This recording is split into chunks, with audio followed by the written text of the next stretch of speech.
Morning, guys. Good week. Start of another week here with everybody's junk removal business or home service type business. Hope everybody had a wonderful weekend. Maybe you got to spend a little bit of time with your family, get a workout in. Hopefully everybody worked, made some money, all that good stuff. We had I got some work done yesterday. Actually, I stayed up to about 2:30 in the morning getting stuff done because we had a surprise retirement party for my mom at our house, and wound up taking a lot more time to get that ready than I had anticipated for. So some of the work-related stuff I had a couple meetings yesterday. I did get those in with a couple of our team members, and then we did some work on JRA, but that work on JRA got done late in the evening. It was stuff I needed to get done, but it was like 2:30 in the morning before I wrapped it up. So just had to finish out that to-do list. Sometimes, you always want to pack your to-do list with more stuff than is humanly possible for you to get to. But sometimes, there's certain things that's got to get done. So you just got to make sure you stay up long enough to get them finished and do whatever it takes. But one of the things I want to talk about is it got me thinking, when you host a party, like it was 50-some people we had over yesterday. When you host a party, you want everything to go just right. So, I had a guy over getting some landscaping done. We had one of our trucks there in the morning, making sure all the trash was hauled off. We were made sure all the tables were just right. We had my sister, she had all these decorations or centerpieces she put in all the tables. You got tablecloths that you stick down. She hung up something for the photo booth. Then all the prep work into making the food and making sure the food's just right. There's a million little pieces on hosting a party, and you want everything to go just right because you want your friends to be really impressed, your friends and family members to be super impressed with how everything goes. You want them to have a good time. You don't want any complaints, all that sort of deal.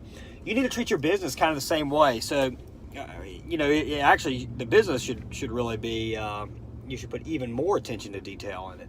So you got to break down your business into individual parts. And what I would do is I take a pen and pencil, and or pen and paper. And what we would do, and we still do this some now, is we'll go through every single function of the job, or we'll for just truck related stuff, we'll break it down. So it'll be, all right, so how we want to script this job completely out. We want to train our guys on each one of these pieces. So what's the very first thing on any type of job? Well, it's going to be making sure the truck is ready, making sure the truck's clean, making sure you got all the tools on the truck, making sure that the truck's safe to get to the job, making sure it's not leaking. So all that kind of stuff has got to get done at the beginning of the day, because the stuff you do at the beginning of the day is going to lead to success later on. But just job-related stuff, the very first thing is we want both team members to review the job information. We want both team members to know the customer's name. We want both team members to know what's getting done in the job. Any special notes, any tools we need, we want them to be aware of. Both team members, when they're on site, should have a good idea of what's going on and how this job is going to go. So you don't have somebody that's not up to speed, and the customer can tell that. And the customer sitting there thinking, I told you that. Why isn't the stuff ready? So, and then the next thing after they get prepped for the job is they punch it in the GPS, and all this is scripted out. Every single piece of this is scripted out in very minute detail. So the next thing is they punch the address into the GPS, and they figure out an ETA. They give the customer a courtesy call. Got to call that customer, let them know we're on the way. We schedule in 2-hour arrival windows. We got to let them know our customers when we're on the way. Then once they get on site or on the way, the navigator is getting the tablet prepped for the quote. He's getting our review software set up so a review request can be sent at the end of the job. He's getting everything prepped and ready to go. That way, once you arrive on site, we're ready to rock and roll. So on site, then the navigator is going to get out. Anytime one of our trucks is in reverse, the navigator needs to be out guiding that truck back. They're then going to get all the tablet stuff out, get boot covers, or they can either take their shoes off. Generally, we normally want shoes off. And I'll tell you one of the policies we're going to do now, because some of these boot covers, they're just they tear or mess up or whatever. So one of the things we're telling guys now is, so you don't either take your shoes off, or I think we might go to this policy, take your shoes off or bring a clean pair of tennis shoes to work inside. but regardless, you should not have your shoes. Should not have a dirty pair of shoes on inside. I've cleaned far too many carpets. So,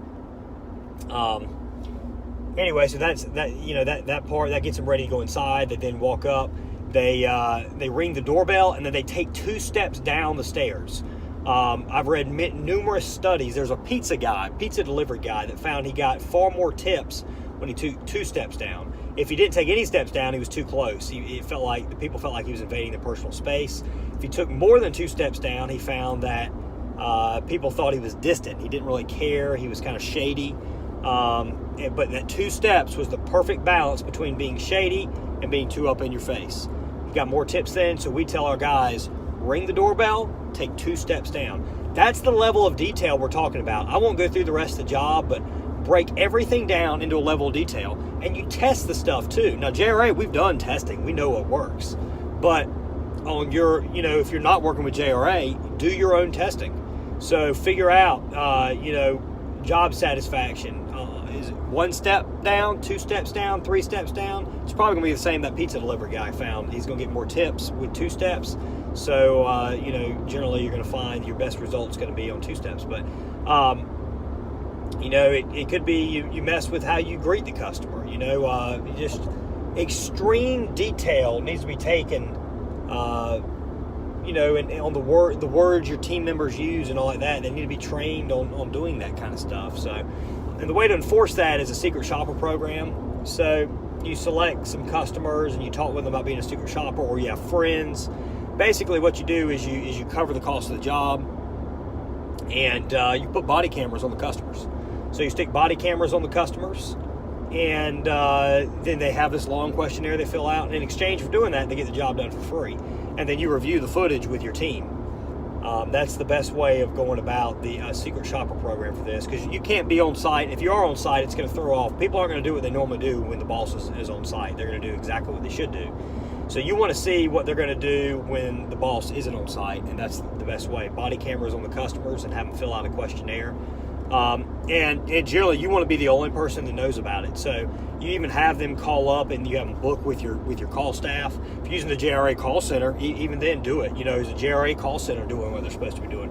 I can tell you we are, because all of our calls are monitored, recorded, and we review that footage to make sure we're doing right. But from the entire process, beginning of the process to the end, have it secret shopped. All the big retail stores do it. And you let your guys know that they could be secret shopped, and that right there, it's kind of like the burglar thing. If you put a sign outside that says this house is protected by a burglary system, you're less likely to get broken into. Well, if you tell your team members that you could have some people out there with body cameras secret shopping you, well, maybe they'll do what they're supposed to do. So that's just the hosting the party just got me thinking about. And this is stuff we've done a lot, but I was sitting here thinking this morning, what should I talk about? And I got to thinking that party, how much time that party took, how much effort we put in that party to make sure everything was done right. I was like, that's it. You need to put that level of detail into your business, actually greater level of detail into your business as you would hosting a large party for people that you really care about or you want to impress. And then even then when you do it, there's going to be ways to improve it. So the party went pretty good yesterday. Everything went pretty well, but I did see some stuff. My wife and I saw some stuff that could definitely be improved on that will make sure that gets done right the following time. So nothing's ever going to go perfect. If it is going perfect, that simply means you're not looking hard enough for things to improve on. Now, what you have to determine, is it worth, to perfect something, is it worth the cost and the time and the work involved to get it perfectly perfected, or is operating at 95% sufficient? So, that's something that you'll have to determine as well. So, hope everybody found this tip useful. Again, JRA can help you with all this stuff. If you want to shoot me an email, I'm happy to reply back with kind of, if you're not looking to pay, if you're being cheap right now and you're not investing in your business and being super serious, you kind of want to dabble. If you're a dabbler, you can dabble right on to lee@junkremovalauthority.com, and I'm happy to shoot an email off and kind of get you started in the correct direction. If you're serious about your business and you're serious about yourself, you're serious about your financial success, your future, your family's well-being, your family's future, then you need to call us, 919-466-9322. You can also email me and get the ball rolling. But those of you super serious, give us a call. That's the office number. If I'm there, then I will certainly speak with you right then. If I'm in meetings, running around like that, I will call you back on my cell number and get the ball rolling. Super excited for the week ahead. I will be in Florida Wednesday through Sunday. We've got a large air show down there in Lakeland, Florida we go to every year. I'll be working much of the week. So I've got meetings scheduled in Tampa with some local junk removal businesses. I got a lot of phone calls scheduled. Be doing work in both the mornings as well as late in the evening. So still, anybody interested in Junk Removal Authority, reach out and contact me. I'm looking forward to helping as many people as I can really blow up and reach a level of success they never have in their entire life. All it is a phone call away, 919-466-9322. Thanks, guys.